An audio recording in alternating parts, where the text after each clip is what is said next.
So welcome back to another episode of Wray's Garage, where today is part 2 of the Numeric racing shifter and cables experience. So I'm going to drive the car today. I'm going to put it in a couple of different lengths from mid shifter to short shifter, talk about the cables some more, and hopefully give you some good driving impressions to layer on top of the install video, which I'll post up here for you who haven't seen that yet, who might be interested in installing your own or knowing what an installer is doing when they install new cables onto your Porsche Boxster or Cayman, maybe even otherwise. I included some sights and scenes of Arizona just to dress it up a little bit, to give you a little bit more than the meat and potatoes of shifting from 1 to 6.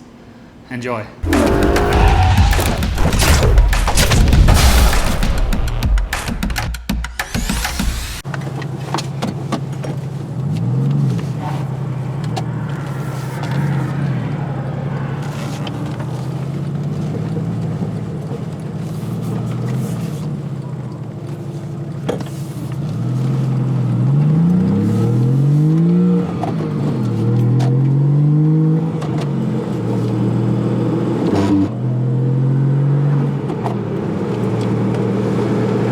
So as promised, here I am. I thought I'd give you some backdrop so you didn't just have to hear the monotony of my confused accent today. And it's just gorgeous out here. Yes, a little bit warm, was sneaking up on 100 degrees, but this is one of my favorite places to bring the Spider out, and there's not many more days you'll want to do that this summer time anyway, maybe in fall again, but for the time being, enjoy the surroundings while we do a little test drive using the new Numeric shifter box and cable setup. So this is difficult for me to make, because I suspect that my challenge with this is going to be isolated to a smaller percentage of Boxster Cayman owners that have chosen to put in the IPD plenum and throttle body. Now, my opinions about the IPD plenum and throttle body are not scientific in nature, but I have wonderings as to whether or not it really makes that much of a difference. But anyway, I'll park those aside. We can start that dialogue in the commentary below if you'd like to get into that. But today, I wanted to show you a few shifts, and then at some point here I'll relocate the camera so you have to stare at my COVID hair. But I wanted to talk a little bit about my experiences so far. So I continue to have challenges, and you'll kind of see from the throw length, you'll kind of see from perhaps even here the engagement down in second gear is just not quite there. And I don't know if the cable or the rod in the cable got somehow bent, and now it just simply struggles. But for whatever reason, second gear continues to be a pain point, and I've made some more adjustments. I could yet make more, and I'll call Dan and I'll see what other options are available to us, and I'll definitely take those into consideration. But I think all my pain with this setup so far is tied to that second gear IPD plenum. Park that to the side, sorry to ramble on, but many people making these modifications, the plenum throttle body does come up quite frequently. So now let's just talk about how the shift field changes from the OEM short shift kit that I just took out. And the main difference is probably, and it might be in the shifter, I mean there's still a little bit of wiggle here, but not quite as much as existed in the OEM one.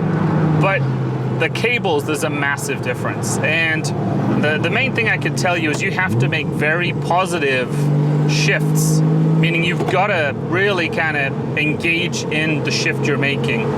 In the last setup I had, I would just drop it in the clutch and throw the gear into third, and it would just kind of shoot up there, and it had a more rubbery feel. There's no doubt this is more mechanical.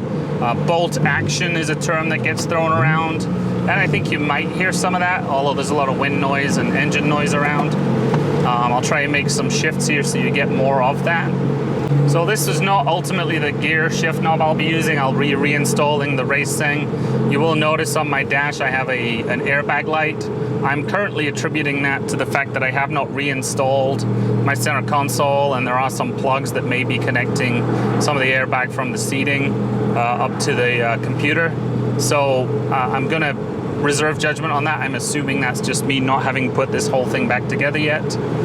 At some point, and probably for this video, I am going to check out a new one of these holes. So I have my old toolkit in my glove here.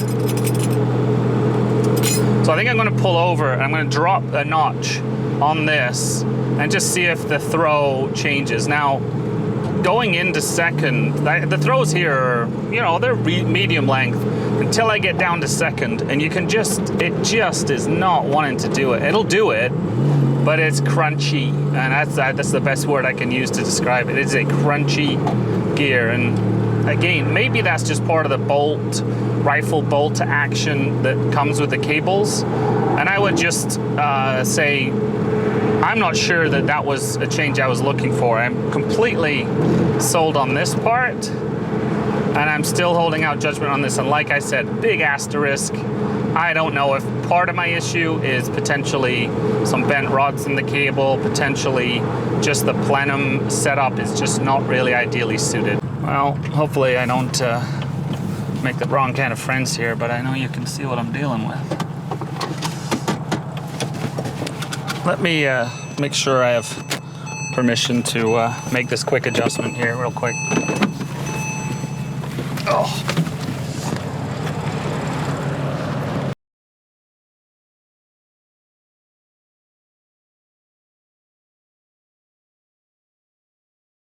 Hopefully I can get this lined up okay here before the cops lose patience with me. Uh-oh.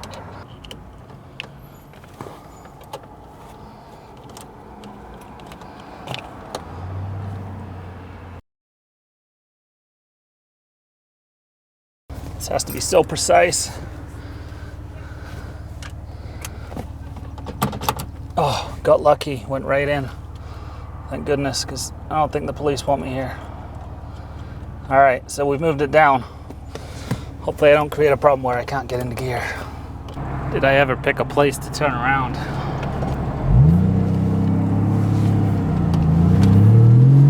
Big test. God, you just have to pull it into second so hard.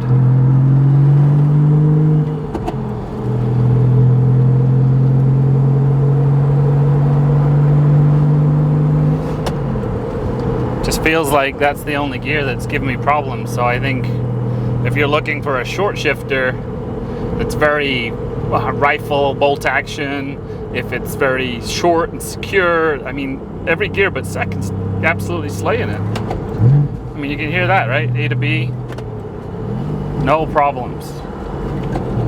That one, just a bit more resistance, but a very positive, very violent feel, which I think is a positive attribute. I'm actually liking the shift better in this shorter thrower position. It doesn't appear to be interfering in a negative way down here onto where the carpeting is. Oh, it just feels like it's impossible that it could get into gear after such a short throw. So yeah, that geometry there is really working wonders. So definitely a change of impression here on this specific arrangement. Now I'm going to try and pull over and reactivate my cameras now that I don't have 3 sheriffs giving me ugly mug.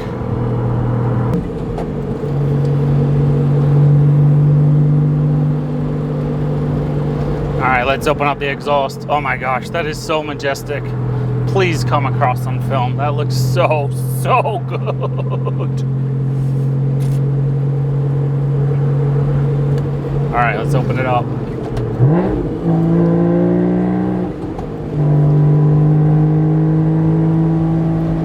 I got soul, but I'm not a soldier.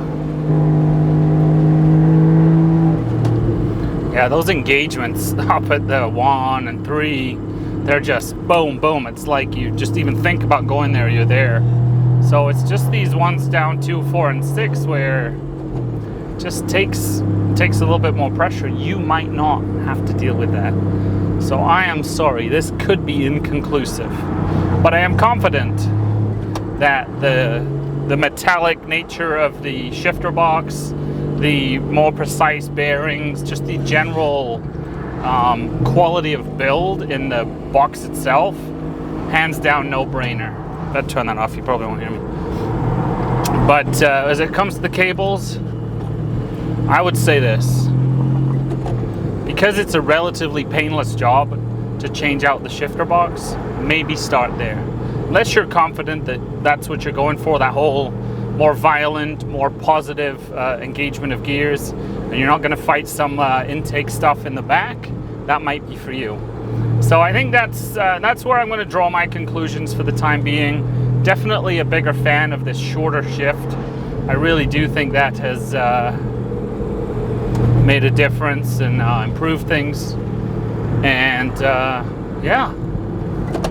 Oh, too good going into third like that. Pow. So some of you might be asking why I'm behind the wheel. Daniel asked me to take a ride in the Boxster Spider to try out the new transmission. Also, I had previously driven this car before the transmission change.